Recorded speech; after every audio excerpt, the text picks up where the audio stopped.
कहानी की शुरुआत में हमें 1719 का समय दिखाया जाता है, जहां हम एक लड़की नारो और इसके डॉग सीरी को देखते हैं, जो अपने कबीले के लोगों के साथ जड़ी बूटियां इकट्ठी कर रही होती है। जब कोई नहीं देख रहा होता तो नारो ग्रुप को पीछे छोड़कर कुल्हाड़ी फेंकने की प्रैक्टिस कर रही होती है। वहीं पर इसे एक बहुत बड़ी डियर के कदमों के निशान नजर आते हैं और वो डियर का शिकार करने के लिए इसका पीछा करती है। और जैसे ही इस पर कुल्हाड़ी फेंकती है तो निशाना चूक जाता है, क्योंकि हिरन आसमान में किसी जोरदार आवाज की वजह से वहां से भाग जाती है।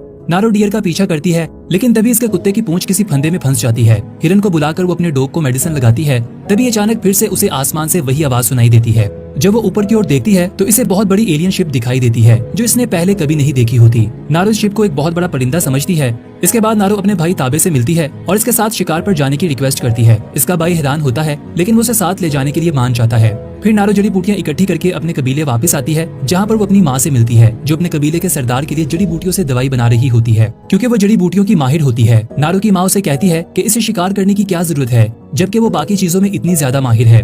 नारो बताती है कि सब लोग इसे कमजोर समझते हैं। वो खुद को साबित करना चाहती है कि वो भी शिकार कर सकती है। दूसरी ओर हमें पता चलता है कि आसमान में से आने वाली आवाज एक स्पेसशिप की थी, जिसमें से एक एलियन जमीन पर आता है, जिसका नाम प्रीडेटर होता है। प्रीडेटर एक बहुत बड़ा शिकारी होता है और इसके पास गायब होने की शक्ति होती है और बहुत से एडवांस हथियार और खास टाइप का मास्क होता है, जिससे वो लोगों की बॉडी की हीट को देख सकता है। प्रीडेटर का धड़ तो इंसानों जैसा दिखता है, पर शक्ल एक दानों जैसी होती है, जो हर उस व्यक्ति की जान लेना चाहता है जिसके पास हथियार होते हैं। ऐसे लोगों को वो अपने लिए खतरा समझता है और सिर्फ इन्हीं का शिकार करता है। इसके बाद हम नारो को देखते हैं, जो ऑरेंज कलर के फूल इकट्ठे करके वापस अपने कबीले आ जाती है, जहां इसे पता चलता है कि कबीले के एक व्यक्ति पर किसी शेर ने हमला कर दिया है, जो इसे अपने साथ ले गया है। नारो का भाई और कुछ शिकारी इस शेर को मारने के लिए जंगल की ओर बढ़ते हैं। नारो इनके साथ जाना चाहती है, लेकिन कबीले के लोग इसे अपने साथ नहीं ले जाना चाहते। लेकिन नारो का भाई इन्हें बताता है कि ये मेडिसिन के बारे में जानती है। अगर हमारा आदमी जिंदा बच गया तो हमें नारो की जरूरत पड़ेगी। वो नारो को साथ ले जाने के लिए मान जाते हैं। दूसरी ओर प्रीडेटर एक सांप का शिकार करने में बिजी होता है। शेर के छोड़े हुए निशानों का पीछा करते हुए ग्रुप के लोग अपने कबीले के जख्मी आदमी के पास पहुंच जाते हैं, जिसका नाम पोही है। बाकी लोग इसके लिए स्ट्रेचर रेडी करते हैं, जबकि नारो इसके जख्मों पर दवा लगाती है और इसे वो ऑरेंज फूल भी खाने को देती है, जिससे इसकी बॉडी ठंडी हो जाती है और खून बहना बंद हो जाता है। इसके बाद सभी लोग पोही को वापस ले जा रहे होते हैं, लेकिन ताबे यहीं पर रुकने का फैसला करता है, क्योंकि वो इस शेर का शिकार करना चाहता है। नारो साथ आने को कहती है, लेकिन वो लोग नहीं मानते। नारो उन्हें बताती है कि शेर अपने शिकार को जिंदा नहीं छोड़ता, वो जरूर किसी चीज को देखकर डर गया होगा। नारो कुछ अजीब सी बातें नोटिस करती है कि जमीन पर पाँव का निशान भालू से भी बड़ा है, और वो एक सांप को देखती है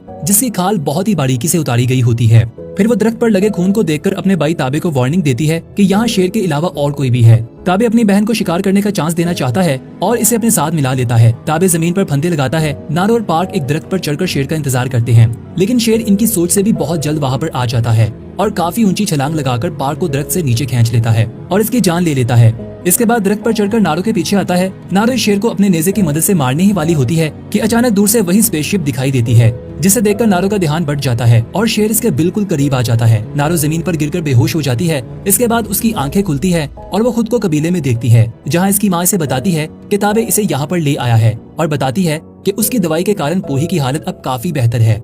वो नारो से कहती है कि उसे शिकार करने की बजाय मेडिसिन के काम में दिल लगाकर काम करना चाहिए, क्योंकि वो ये काम बखूबी जानती है। तभी वहाँ पर ताबे आ जाता है, जिसने अपने कंधों पर शेर की लाश को लटकाया होता है। कबीले का सरदार ताबे की बहादुरी पर इसे मुबारकबाद देता है। नारो अपने भाई से कहती है कि इस शेर के अलावा भी जंगल में एक खतरा मंडरा रहा है, जिस पर ताबे उसे बताता है कि इसने इसे हंट करने का मौका दिया था, लेकिन वो इसमें फेल हो गई और अब वो दोबारा ये जोखिम नहीं उठाएगा। इसके बाद अगली सुबह रूल्स के खिलाफ जाते हुए नारो अपने कुत्ते सीडी के साथ घने जंगलों में इस खतरनाक चीज की खोज में निकल पड़ती है, जहाँ इसे और भी ज्यादा सबूत मिलते हैं, जैसे ग्रीन रंग का खून और फिर से वही बड़े पंजों के निशान। प्रीडेटर भी वहाँ से दूर नहीं होता और इस बार वो एक वुल्फ का शिकार करता है और इसके स्केल से अपना मास्क बना रहा होता है। नारो फिर से शिकार की प्रैक्टिस करती है। उसे रियलाइज होता है कि हर बार इसका निशाना चूक जाता है। इस प्रॉब्लम की सोल्यूशन के लिए वो एक रस्सी बनाती है और कुल्हाड़ी से बांध देती है। इसके द्वारा इसे निशाना लगाने में हेल्प मिलती है और इस बार वो शिकार करने में कामयाब हो जाती है और काफी सारे खरगोश मारकर अपने और अपने कुत्ते सीरी का पेट भरती है।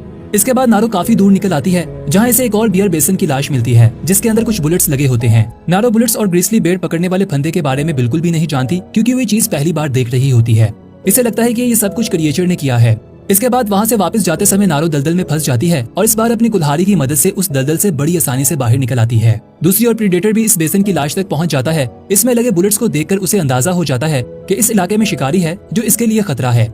दूसरी ओर नारो पानी से खुद को वॉश कर रही होती है और तभी इसे बेर दिखाई देता है। नारो इसका शिकार करने लगती है, लेकिन इसका तीर कमान टूट जाता है और वो भालू इसके करीब आ जाता है। नारो का सीरी बालू का ध्यान बटाता है, जिससे नारो को पानी में कूदने का मौका मिल जाता है और वो तैरते हुए डैम के अंदर खुद को छुपा लेती है। लेकिन बालू वहाँ भी पहुँच जाता है और इस डैम को तोड़कर नारो के बहुत करीब आ जाता है। तभी अचानक प्रीडेटर इस बालू को अपनी ओर खींच लेता है और इसका बहता हुआ खून प्रीडेटर पर गिरता है, जिससे वो कुछ दिखाई देने लगता है। नारो उसे पहली बार देखती है और काफी ज्यादा घबरा जाती है और बिना किसी वक्त ये जाया किए वो पानी के अंदर वापस कूद जाती है और तैरती हुई इस एलियन से काफी दूर निकल आती है। प्रीडेटर उसे दूर से देख रहा होता है, लेकिन वो इसकी जान नहीं लेता क्योंकि उसे इससे खतरा नहीं होता।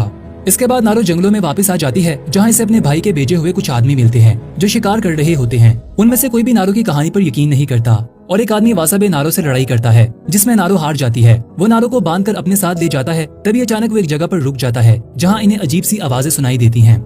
इसी समय वासाबे की बॉडी पर लेजर के 3 निशान दिखाई देते हैं। प्रीडेटर वासाबे को शूट करके इसकी जान ले लेता है। नारो और बाकी लोग छिपकर ये सब कुछ देख रहे होते हैं। प्रीडेटर अपने डॉट्स वापस लेने आता है। इनमें से एक शिकारी प्रीडेटर पर तीर से वार करता है, जिससे इसकी इनविजिबल शीट खराब होने लगती है और वो कुछ दिखाई देने लगता है। ग्रुप का दूसरा व्यक्ति भी प्रीडेटर पर हमला करता है, लेकिन प्रीडेटर के आगे वो दोनों बहुत ही कमजोर होते हैं। प्रीडेटर इनकी जान ले लेता है। जिस समय प्रीडेटर इन्हें मारने में बिजी होता है, नारो मौके का फायदा उठाकर वासाबे के पास से अपना सामान वापस लेती है और अपनी रस्सी को काटकर खुद को आजाद करके दूर भाग जाती है, जहां इसे एक और शिकारी मिलता है जो प्रीडेटर पर जवाबी हमला करना चाहता है। लेकिन जैसे ही वो अपना तीर चलाने लगता है, इसके माथे पर फिर से वही लेजर के 3 निशान दिखाई देते हैं। नारो पहले से ही जानती है कि इसका मतलब क्या है और वो वहाँ से भाग निकलती है और फिर वो एलियन उस आदमी की भी जान ले लेता है। अपनी जान बचाने के लिए नारो बहुत तेजी से वहाँ से भागती है। तभी अचानक इसका पाँव एक फंदे में फंस जाता है और वो जमीन पर गिर जाती है। प्रीडेटर नारो के बहुत करीब आ जाता है और इसे पकड़ने ही वाला होता है कि तभी सामने गन्स के साथ कुछ फ्रेंच ताजर सामने आ जाते हैं, जिन्हें देखकर प्रीडेटर वहाँ से चुपचाप चला जाता है। वो लोग नारो को बेहोश कर देते हैं और जब नारो की आंख खुलती है तो वो खुद को एक पिंजरे में कैद देखती है। उसका डॉग सीरी भी उसे ढूंढता हुआ वहाँ आ जाता है, लेकिन वो फ्रेंच ताजर उसे भी कैद कर लेते हैं। सभी ताजरों ने फर पहन रखे होते हैं। तभी नारो देखती है कि उनमें से एक व्यक्ति ने उस भालू बेसन की खाल पहन रखी है, जिससे इसे अंदाजा हो जाता है कि ये वही शिकारी है। एक व्यक्ति रिफाइल नारो के पास आता है क्योंकि वो इसकी जुबान जानता है। वो नारो से प्रीडेटर के बारे में जानकारी लेने की कोशिश करता है क्योंकि उसे लगता है कि प्रीडेटर ताकतवर दुश्मनों की तलाश में रहता है। नारो उसे कुछ नहीं बताती। इसके बाद नारो देखती है कि इन लोगों ने ताबे को भी कैद कर रखा होता है और वो ताबे को जख्मी करके इससे सच्चाई उगलवाने की कोशिश करते हैं। कुछ समय के बाद हम देखते हैं कि ताबे और नारो को एक दरख्त के साथ बांध रखा होता है और वो शिकारी प्रीडेटर को पकड़ नारो का इस्तेमाल करने वाला होता है। तभी प्रीडेटर वहाँ पर आ जाता है। ताजर इस बात से बेखबर होते हैं कि प्रीडेटर के पास गायब होने की शक्ति है और वो ताजरों के हमला करने से पहले ही इन पर वार कर देता है और एक एक करके अपने एडवांस हथियारों की मदद से इनकी जान ले रहा होता है। ताबे उन लोगों की चीखें सुनकर काफी घबरा जाता है, लेकिन नारो से बताती है कि प्रीडेटर के शिकार करने का तरीका बहुत मुख्तलिफ है और इसने मुझे भी जाने दिया था क्योंकि मैं इसके लिए खतरा नहीं थी। तो दोस्तों, ये सुनने के बाद ताबे भी ये बात मान लेता है कि नारो के प्लान से ही वो शेर को पकड़ पाए थे। अभी वो ये बात कर रहे होते हैं कि अचानक से प्रीडेटर का पाँव एक फंदे में फंस जाता है, जिससे वो जख्मी हो जाता है और बहुत जोर से चिल्लाता है। ताजर उसे जाल की मदद से पकड़ने लगते हैं, लेकिन अपने घातक और एडवांस हथियारों का इस्तेमाल करते हुए प्रीडेटर इस फंदे से आजाद हो जाता है और इन पर हमला करके इनकी जान ले लेता है और गोलियों से बचने के लिए एक शील्ड की मदद लेता है। वो फंदा नारो के करीब आकर गिरता है, जिसकी मदद से वो दोनों रस्सी काटकर खुद को आजाद कर लेते हैं। ताबे घोड़ा लेने के लिए वहाँ से निकलता है, जबकि नारो अपने कुत्ते की तलाश में आगे बढ़ती है और दूसरी ओर प्रीडेटर एडवांस बॉम्ब्स की मदद से बाकी लोगों को नर्क भेज देता है। नारो ताजरों के कैंप तक पहुंच जाती है, जहां वो लोग अपना सामान लेकर वहां से भाग रहे होते हैं और नारो के डॉग सीरी की जान लेने ही वाले होते हैं। तभी नारो वहां आकर इन पर हमला कर देती है और एक एक करके इनकी जान लेकर अपने कुत्ते को बचा लेती है। तभी वो देखती है कि रफाइल, जिसकी एक टांग कट चुकी है, नारो से मदद करने को कहता है और इसके बदले में वो इसे गन कैसे चलाते हैं ये सिखाने की ऑफर करता है। नारो ये ऑफर मान जाती है और उसके बदले में इसे मेडिसिन देती है और वो ऑरेंज फूल भी देती है। नारो को प्रीडेटर का एक एडवांस हथियार भी मिल जाता है, जिसे वो अपने पास रख लेती है। दूसरी ओर प्रीडेटर अपने जख्मों को ठीक कर रहा होता है और वो भी कैंप की ओर आ जाता है। नारो प्रीडेटर को देखते ही छिप जाती है और रिफाइल जमीन पर लेटकर मरने का नाटक करता है। ऑरेंज फूल खाने से रिफाइल का जिस्म ठंडा हो जाता है, जिसके कारण प्रीडेटर उसे देख नहीं पाता। लेकिन गलती से प्रीडेटर रिफाइल की टांग पर अपना पाँव रख बैठता है, जिससे रिफाइल चिल्लाता है और प्रीडेटर उसी समय उसकी जान ले लेता है। तभी अचानक नारो का डॉग सीरी प्रीडेटर पर हमला करने के लिए इसके आगे आता है। प्रीडेटर इस कुत्ते को शूट करने ही वाला होता है कि घुड़सवारी करता हुआ ताबे प्रीडेटर के इर्द गिर्द घूमने लगता है और इसके सर पर हिट करता है, जिससे प्रीडेटर का मास्क जमीन पर गिर जाता है। इधर उधर घूमने से वो प्रीडेटर के वार से बच जाता है। नारो गन चलाने की कोशिश करती है, लेकिन नाकाम रहती है और अपने भाई को बचाने के लिए नारो जोर जोर से चिल्लाती है, जिससे प्रीडेटर का ध्यान बढ़ जाता है और ऐसा करने से नारो के भाई ताबे को प्रीडेटर की ओर नेजा फेंकने का मौका मिल जाता है, जिससे प्रीडेटर काफी ज्यादा घायल हो जाता है। इसके बाद प्रीडेटर और ताबे के बीच में काफी कमाल की लड़ाई देखने को मिलती है, लेकिन इसी समय प्रीडेटर फिर से गायब होने के लिए अपनी शील्ड को ऑन कर लेता है। प्रीडेटर ताबे को पीछे की ओर से वार करता है, जिससे ताबे बहुत ज्यादा घायल हो जाता है। लेकिन ताबे अपनी आखिरी सांसें लेते हुए भी अपनी बहन की रक्षा करने के लिए प्रीडेटर की टांग पर हमला करता है, जिससे नारो को वहाँ से भागने का मौका मिल जाता है। दूसरी ओर 2 आदमी कबीले में वापस आते हैं और ताबे की माँ को ये बुरी खबर सुनाते हैं कि ग्रुप में से कोई भी जिंदा नहीं बचा, जिस पर ताबे की माँ रोने लगती है। दूसरी ओर नारो पानी के किनारे बैठकर अपना मुंह धो रही होती है और अपने भाई की मौत पर आंसू बहा रही होती है। नारो का डॉग सीरी इसे इशारा देता है कि फ्रेंच ताजरों का एक व्यक्ति अभी भी जिंदा है।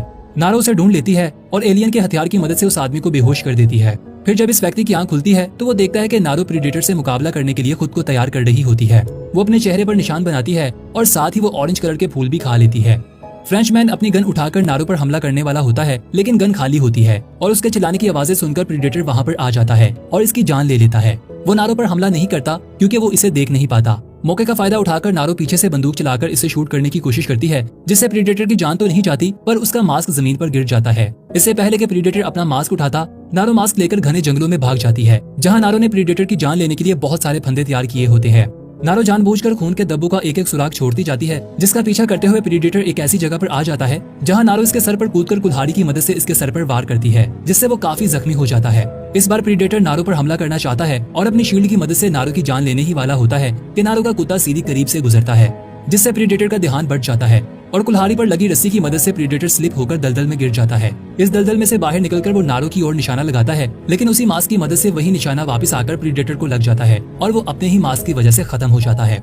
अगली सुबह नारो प्रीडेटर का सर लेकर कबीले वापस आती है और इसके हाथ में वो गन भी होती है और इस गन पर हैरी का नाम लिखा होता है, जो पहले बनाई गई प्रीडेटर मूवी का मेन कैरेक्टर था। नारो कबीले वालों को वार्न करती है कि इन्हें यहाँ से निकलना होगा, इससे पहले कि व्हाइट मैन यहाँ पर आ जाएं। लेकिन जाने से पहले कबीले का सरदार और सभी लोग नारो की इस बहादुरी के लिए इसका मान सम्मान करते हैं और इसको एक हंटर भी घोषित कर देते हैं और सभी लोग इसकी तारीफ करते हैं।